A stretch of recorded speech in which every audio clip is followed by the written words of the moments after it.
Hi ಎಲ್ಲರಿಗೂ welcome back to Pallavi vlogs YouTube channel. ಎಲ್ಲರೂ ಹೇಗಿದ್ದೀರಾ? ಐ ಹೋಪ್ ಎಲ್ಲರೂ ಚೆನ್ನಾಗಿದ್ದೀರಾ ಅಂತ ಅಂದ್ಕೊಳ್ತೀನಿ.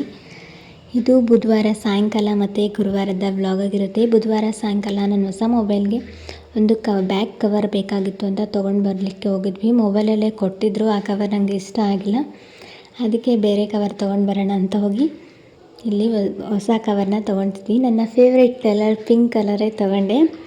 ಮೊಬೈಲ್ ಕವರ್ ಹೇಗಿದೆ ಅಂತ ಕಾಮೆಂಟ್ ಬಾಕ್ಸಲ್ಲಿ ಕಮೆಂಟ್ ಮಾಡಿ. ಹಾಗೆಯೇ ಬರಬೇಕಾದ್ರೆ ಪೂಜೆಗೆ ಹೂವು ಬೇಕಾಗಿತ್ತು ಅಲ್ವಾ, ಶುಕ್ರವಾರ ಪೂಜೆಗೆ, ಅದಕ್ಕೆ ಹೂವನ್ನು ಕೂಡ ತೊಗೊಂಡು ಬಂದ್ವಿ. ಒಂದು ವಾರ ಹೂವು ಆಗುತ್ತೆ ಇದು ನಮಗೆ. ಹೂವನ್ನ ಎಲ್ಲ ಫ್ರಿಜ್ಜಲ್ಲಿ ಸ್ಟೋರ್ ಮಾಡಿಕೊಂಡೆ. ಹಾಗೆ ಒಂದೆರಡು ಜೊತೆ ಡೈಲಿ ಯೂಸ್ಗೆ ಬಟ್ಟೆನೂ ಕೂಡ ತೊಗೊಂಡಿದ್ದೆ, ಅದನ್ನು ಕೂಡ ನಿಮ್ಮ ಜೊತೆ ಶೇರ್ ಮಾಡ್ತಾಯಿದ್ದೀನಿ. ಬರೀ 2 ಜೊತೆ ಅಷ್ಟೇ ತೊಗೊಂಡೆ, ಜಾಸ್ತಿ ಬಟ್ಟೆ ಇದೆ ನನ್ನ ಹತ್ರ, ಅದಕ್ಕೆ ಸುಮ್ಮನೆ ಒಂದೆರಡು ಜೊತೆ ತೊಗೊಂಡೆ ಅಷ್ಟೇ. ನೋಡಿದ ತಕ್ಷಣ ಇಷ್ಟ ಆಯಿತು. ಈ ಕಲರ್ ಒಂದು ಮತ್ತು ಪಿಂಕ್ ಕಲರ್ ಒಂದು 2 ಜೊತೆ ಬಟ್ಟೆನ ತೊಗೊಂಡೆ. ಡ್ರೆಸ್ ಹೇಗಿದೆ ಅಂತ ಕಮೆಂಟ್ ಮಾಡಿ. ಎರಡು ಒಂದೇ ಡಿಸೈನ್, ಎಲ್ಲ ಸೇಮ್ ಎರಡರದ್ದು ಕೂಡ, ಆದರೆ ಕಲರ್ ಸ್ವಲ್ಪ ಚೇಂಜು. ಡೈಲಿ ಯೂಸ್ಗೆ ಚೆನ್ನಾಗಿರುತ್ತೆ. ನನಗೆ ಈ ಥರ ಲೂಸ್ ಪ್ಯಾಂಟ್ಗಳೇ ಇಷ್ಟ ಆಗುತ್ತೆ. ಟೈಟ್ ಪ್ಯಾಂಟ್ ಅಷ್ಟೊಂದೇನು ಇಷ್ಟ ಆಗಲ್ಲ ಅಂತ ನಾನು ಯಾವಾಗಲೂ ಇದೇ ಥರದ ಪ್ಯಾಂಟ್ ಇರೋದನ್ನು ತೊಗೊಳ್ತೀನಿ.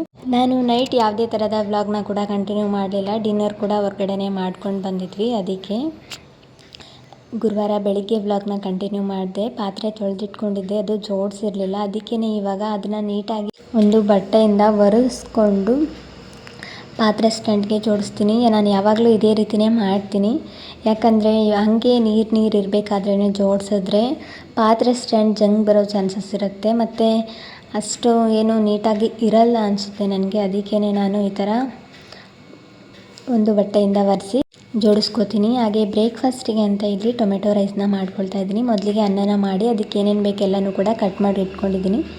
ಒಂದು ಪಾತ್ರೆಗೆ ಎಣ್ಣೆ, ಸಾಸಿವೆ, ಜೀರಿಗೆ, ಉದ್ದಿನಬೇಳೆ, ಕಡಲೆಬೇಳೆ ಮತ್ತು ಶೇಂಗಾನ ಹಾಕ್ಕೊಂಡು ಚೆನ್ನಾಗಿ ಫ್ರೈ ಮಾಡ್ಕೋಬೇಕು ಇದು.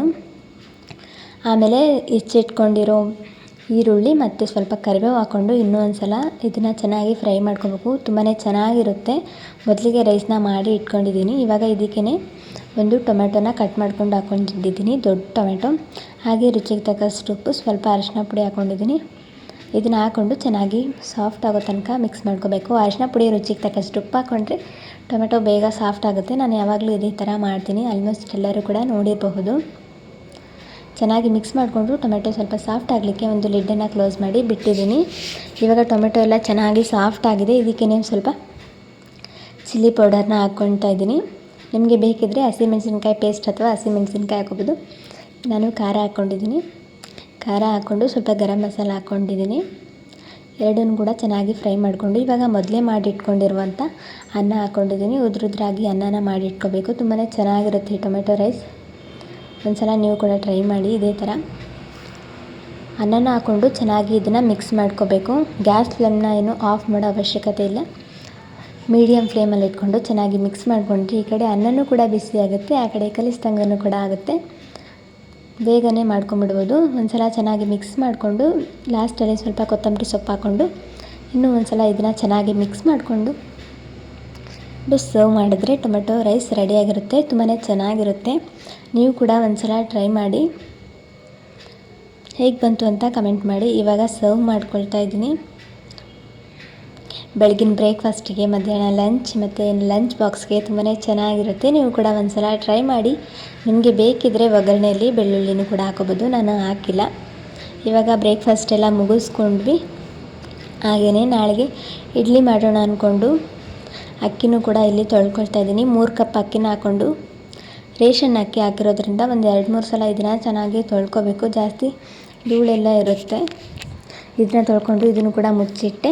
ಹಾಗೆ ಯಾವ ಕಪ್ಪಲ್ಲಿ ಅಕ್ಕಿನ ತೊಗೊಂಡಿರ್ತೀವೋ ಅದೇ ಕಪ್ಪಲ್ಲಿ 1 ಕಪ್ ಉದ್ದಿನಬೇಳೆನ ತೊಗೊಂಡು ಅದಕ್ಕೇ ಸ್ವಲ್ಪ ಒಂದು 8-10 ಕಾಳು ಮೆಂತ್ಯನ ಹಾಕ್ಕೊಂಡು ಇದನ್ನು ಕೂಡ ಚೆನ್ನಾಗಿ ತೊಳ್ಕೊಂಡು ಅದಕ್ಕೂ ಕೂಡ ನೀರು ಹಾಕಿ ತೊಳೆಯೋಕ್ಕಿಟ್ಟೆ. ಇನ್ನು ಮನೇಲಿ ಬಾಳೆಹಣ್ಣು ಇತ್ತಲ್ವ, ಬಾಳೆಹಣ್ಣಿನ ಕಟ್ ಮಾಡಿಕೊಂಡು ಅದಕ್ಕೆ ಸ್ವಲ್ಪ ಹಾಲು, ಜೇನುತುಪ್ಪ ಹಾಕ್ಕೊಂಡು ತಿಂದರೆ ಚೆನ್ನಾಗಿರುತ್ತೆ. ನೀವು ಕೂಡ ಈ ರೀತಿ ಯಾವತ್ತಾದರೂ ತಿಂದಿದ್ದೀರಾ ಅಂತ ಕಾಮೆಂಟ್ ಬಾಕ್ಸಲ್ಲಿ ಕಮೆಂಟ್ ಮಾಡಿ. ಈ ಥರ ನನ್ನ ಹಸ್ಬೆಂಡ್ಗೆ ಮಾಡಿಕೊಟ್ಟೆ, ಅವರು ಕೂಡ ತುಂಬ ಇಷ್ಟಪಟ್ಟು ತಿಂದರು. ಹಾಗೆ ನಾನು ಈವ್ನಿಂಗ್ ವ್ಲಾಗ್ನ ಕಂಟಿನ್ಯೂ ಮಾಡಿದೆ. ನೆಲ್ಲಿಕಾಯಿ ಜ್ಯೂಸನ್ನ ಕುಡಿತೀನಿ ಅಲ್ವಾ ಡೈಲಿ ಬೆಳಗ್ಗೆ, ಅದನ್ನು ಇವಾಗ ಕ್ಯೂಬ್ ಮಾಡಿ ಇಟ್ಕೊಂಡಿದ್ದೀನಿ. ಡೈಲಿ ಬೆಳಗ್ಗೆ ಜ್ಯೂಸ್ ಮಾಡಲಿಕ್ಕೆ ಆಗಲ್ಲ, ಒಂದೊಂದು ಸಲ ಟೈಮ್ ಇರಲ್ಲ. ಅದಕ್ಕೇ ಈ ರೀತಿ ಕ್ಯೂಬ್ ಮಾಡಿ ಇಟ್ಕೊಂಡ್ರೆ ನಮ್ಗೆ ಬೇಕಾದಾಗ ತಕ್ಕೊಂಡು ಕುಡಿಬೋದು ಅಲ್ವಾ. ಅದಕ್ಕೇ ಈ ರೀತಿನ ಕ್ಯೂಬ್ ಮಾಡಿ ಫ್ರೀಝರಲ್ಲಿ ಸ್ಟೋರ್ ಮಾಡಿಕೊಂಡ್ರೆ ಆಯಿತು. ಈ ಥರ ಮಾಡಿ ಇಟ್ಕೊಂಡ್ಬಿಡ್ತೀನಿ. ಬೆಳಗ್ಗೆ ಜ್ಯೂಸನ್ನ ಮಾಡಿಕೊಂಡು ಆರಾಮಾಗಿ ಕುಡಿಬೋದು. ಯಾವ ರೀತಿ ಅಂತ ನಾಳೆ ವಿಡಿಯೋದಲ್ಲಿ ಶೇರ್ ಮಾಡ್ತೀನಿ. ಹಾಗೆ ಅದು ಸ್ವಲ್ಪ ಜ್ಯೂಸ್ ಕೂಡ ಮಿಕ್ಕಿತ್ತು ಅಂತ ಅದನ್ನು ಕೂಡ ಕುಡಿದೆ ಈವ್ನಿಂಗ್. ಹಾಗೆ ಇಡ್ಲಿ ಹಿಟ್ಟನ್ನು ಕೂಡ ರುಬ್ಬೋದೇನೂ ತೋರಿಸಿಲ್ಲ. ನಾನು ಯಾವ ಥರ ಇಡ್ಲಿನ ಮಾಡ್ತೀನಿ ಅಂತ ಒಂದು ವಿಡಿಯೋನ ಅಪ್ಲೋಡ್ ಮಾಡಿದ್ದೀನಿ ನನ್ನ ಚಾನಲ್ನ ಸೆಕೆಂಡ್ ವಿಡಿಯೋ. ಒಂದು ಸಲ ಚೆಕ್ ಮಾಡಿ, ಅದರಲ್ಲಿ ಕಂಪ್ಲೀಟಾಗಿ ಎಲ್ಲ ತೋರಿಸಿದ್ದೀನಿ. ಇಡ್ಲಿ ಚಟ್ನಿ ಸಾಂಬಾರೆಲ್ಲನೂ ಕೂಡ ತೋರಿಸಿದ್ದೀನಿ. ಒಂದು ಸಲ ಚೆಕ್ ಮಾಡಿ. ಇಡ್ಲಿ ಹಿಟ್ಟನ್ನು ಕೂಡ ರುಬ್ಕೊಂಡು ಅದ್ರ ಮೇಲೆ ಒಂದು ಪ್ಲೇಟನ್ನು ಮುಚ್ಚಿ ಒಂದು ಭಾರ ಇರುವಂತಹ ವಸ್ತುನ ಇಟ್ಕೊಂಡು ಬೆಳಗ್ಗೆ ದೋಸೆ ಮಾಡ್ಕೊಳ್ಳೋದು ಅಷ್ಟೇ. ಇನ್ನು ನಾನು ಕೂಡ ಸ್ವಲ್ಪ ಫ್ರೆಶ್ನಪ್ ಎಲ್ಲ ಆಗಿ ಬಾಗಿಲಿಗೆ ನೀರನ್ನು ಹಾಕಿ ದೀಪನೂ ಕೂಡ ಹಚ್ಕೊಂಡೆ.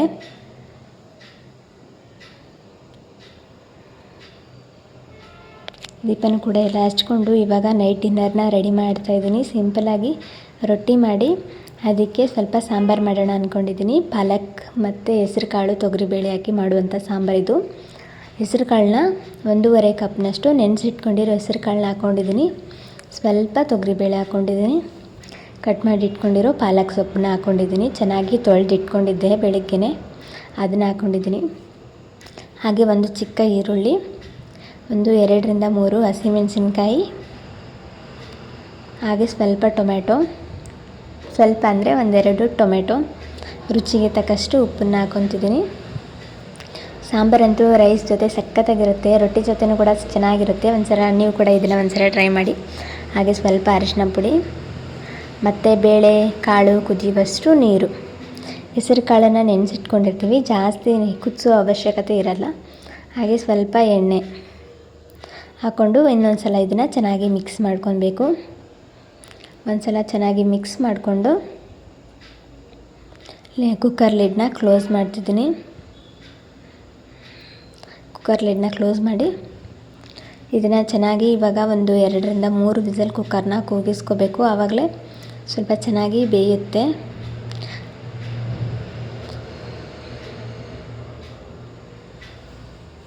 ಕುಕ್ಕರ್ನ ಒಂದು 2ರಿಂದ 3 ವಿಸಲ್ ಇವಾಗ ಕುಕ್ಕರ್ಗೆ ಹೋಗಿದೆ, ಕೂಲ್ ಕೂಡ ಆಗಿದೆ. ಇವಾಗ ಚೆನ್ನಾಗಿ ಇದನ್ನು ಮಸ್ಕೋಬೇಕು. ಬೇಳೆ ಮಸಿಯೋದಿರುತ್ತೆ ಅಲ್ವಾ, ಅದರಿಂದ ಇದನ್ನು ಚೆನ್ನಾಗಿ ಬೇಳೆನ ಮಸ್ಕೋಬೇಕು. ಬೇಳೆ ಮಸ್ಕೊಂಡು ಎಷ್ಟು ನೀರು ಬೇಕೋ ಅಷ್ಟು ನೀರನ್ನ ಹಾಕ್ಕೊಳ್ಳಿ. ನಾನಿಲ್ಲಿ ಒಂದು ಸ್ವಲ್ಪ ನೀರು ಹಾಕ್ಕೊಂಡಿದ್ದೀನಿ. ಇವಾಗ ಇದನ್ನು ಚೆನ್ನಾಗಿ ಮಿಕ್ಸ್ ಮಾಡಿಕೊಂಡು ಸೈಡಲ್ಲಿ ಎತ್ತಿಟ್ಕೊಂಡೆ. ಒಗ್ಗರಣೆಗೆ ಒಂದು ಪಾತ್ರೆನ ಇಟ್ಕೊಂಡಿದ್ದೀನಿ. ಅದಕ್ಕೇ ಸ್ವಲ್ಪ ಎಣ್ಣೆನ ಹಾಕ್ಕೊಂಡಿದ್ದೀನಿ. ಒಗ್ಗರಣೆ ಕೊಡಲಿಕ್ಕೆ ಸ್ವಲ್ಪ ಎಣ್ಣೆ ಸಾಕು. ಹಾಗೆ ಸಾಸಿವೆ ಜೀರಿಗೆ ಹಾಕ್ಕೊಂಡಿದ್ದೀನಿ. ಸಾಸಿವೆ ಜೀರಿಗೆ ಎಲ್ಲ ಚೆನ್ನಾಗಿ ಚಿಟಪಟ ಅಂದಮೇಲೆ ಬೆಳ್ಳುಳ್ಳಿನ ಸುಲಿದು ಕಟ್ ಮಾಡಿ ಹಾಕ್ಕೊಂಡಿದ್ದೀನಿ, ಸಣ್ಣ ಸಣ್ಣ ಪೀಸ್ ಮಾಡಿ. ಹಾಗೆ ಕರಿಬೇವು ಮತ್ತು ಒಣಗಿರೋಂಥ ಮೆಣಸಿನ್ಕಾಯಿ ಹಾಕ್ಕೊಂಡು ಚೆನ್ನಾಗಿ ಇದನ್ನು ಫ್ರೈ ಮಾಡ್ಕೋಬೇಕು. ಮೆಣಸಿನ್ಕಾಯಿ ಇರುತ್ತೆ ಅಲ್ವ, ಅದು ಸ್ವಲ್ಪ ಚೆನ್ನಾಗಿ ರೋಸ್ಟ್ ಆಗಬೇಕು. ಅಲ್ಲಿ ತನಕ ಚೆನ್ನಾಗಿ ಮಿಕ್ಸ್ ಮಾಡಿಕೊಂಡು ಮೊದಲೇ ಕುದಿಸಿ ಇಟ್ಕೊಂಡಿರುವಂಥ ಕಾಳು ಬೇಳೆ ಸೊಪ್ಪನ್ನ ಎಲ್ಲ ಹಾಕ್ಕೊಂಡು ಚೆನ್ನಾಗಿ ಇದನ್ನು ಮಿಕ್ಸ್ ಮಾಡ್ಕೋಬೇಕು.